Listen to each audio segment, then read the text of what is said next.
Et si l'une des idées religieuses les plus puissantes de l'histoire n'était pas née là où presque tout le monde le pense?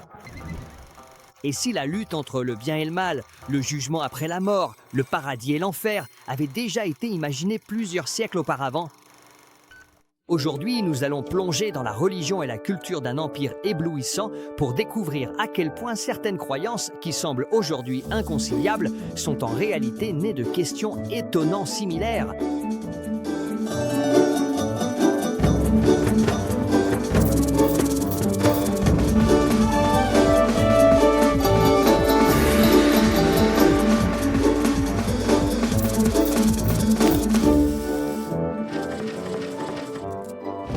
L'Empire perse, deuxième partie.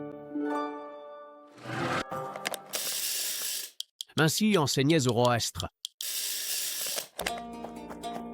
Il y a très longtemps, alors que les Perses vivaient encore dans de hautes vallées montagneuses, un vieux berger aperçut un matin un homme solitaire descendant une colline. Je crois que je reconnais cette personne. Il y a quelques années, un jeune homme est passé par ici. Il s'appelait Zoroastre. Mais si c'est le même homme, il a bien changé. J'ai vécu dans une grotte pendant 10 ans. La solitude m'a permis de réfléchir. Et maintenant, je suis plein de sagesse. Et il faut que je parle aux gens de tout ce que j'ai appris.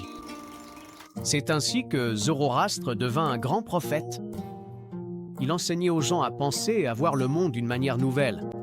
Pour lui, il n'y avait pas de nombreux dieux, mais un seul. Une force unique, magnifique et créatrice. Et cette force s'appelle Ahura Mazda. Zoroastre enseignait que le soleil règne avec sa lumière pendant la journée, bénissant le monde de son énergie. Mais au coucher du soleil, il se cache, permettant ainsi à l'obscurité de dominer la nuit.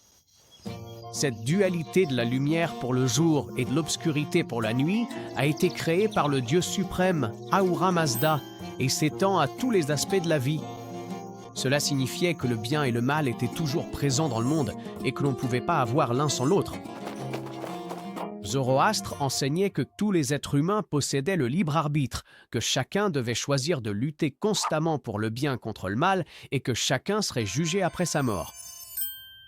S'ils avaient combattu pour les forces du bien, ils iraient au paradis. Bon, sinon, qu'ils aillent au diable. Prenez un instant pour y réfléchir. Un seul Dieu, la lutte entre le bien et le mal, le jugement après la mort, le paradis et l'enfer. Ça vous semble familier ? Dites-moi en commentaire, à quelles autres religions pensez-vous que ces idées sont communes? Cette idée d'un paradis et d'un enfer est née de la notion de dualité que Zoroastre a enseignée aux Perses 6 siècles avant que Jésus ne la répande à nouveau parmi ses disciples.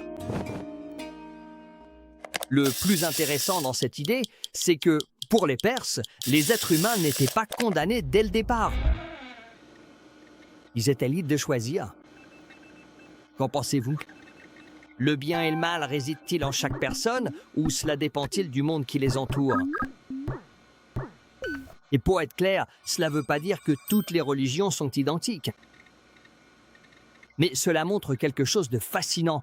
Les êtres humains, même s'ils appartiennent à des peuples différents, se posent souvent des questions très similaires sur la vie, la mort et le sens du bien et du mal. Cyrus le Grand a peut-être fondé l'Empire perse, mais c'est Darius qui a mené l'Empire à son apogée. Darius était surnommé le roi des rois, et il pensait que son empire méritait d'être gouverné depuis une ville nouvelle, brillante et merveilleuse. À cette époque, les anciennes villes de Mésopotamie avaient déjà plus de 1000 ans. C'est vraiment très ancien. Darius pensait qu'aucune d'entre elles n'était digne du vaste et moderne empire que les Perses avaient réussi à créer. Sur un immense plateau, vers l'an 520 avant Jésus-Christ, Darius ordonna la construction d'une ville toute neuve et magnifique, comme on n'en avait jamais vu auparavant. Et elle fut appelée la Cité des Perses, ou Persépolis. Cette belle cité royale avait quelque chose de particulier. La majeure partie de l'année, elle restait inhabitée. C'est exact. Persépolis n'était habitée que lors de cérémonies spéciales, comme celle du Nouvel An célébrée à l'équinoxe de printemps. Pendant ce festival, des ambassadeurs venus de tout l'Empire présentaient leurs offrandes au roi dans une immense salle de réception de plus de 12 000 mètres carrés. C'est aussi grand que 23 gymnases. La salle était soutenue par 72 colonnes gigantesques s'élevant à 20 mètres de hauteur.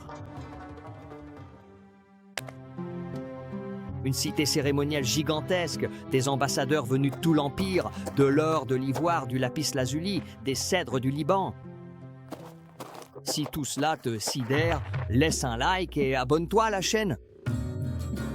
Dis-moi, si tu ne pouvais visiter qu'une seule ville du monde antique, choisirais-tu Babylone, Persépolis ou l'Égypte? Mais la splendeur perse n'allait pas durer sans obstacle, car tandis que Persépolis brillait comme capitale d'un immense empire, à l'ouest, un autre monde commençait à émerger, plus petit, plus fragmenté, mais prêt à résister. Très bientôt, Perses et Grecs allaient s'affronter dans une lutte qui changerait le cours de l'histoire.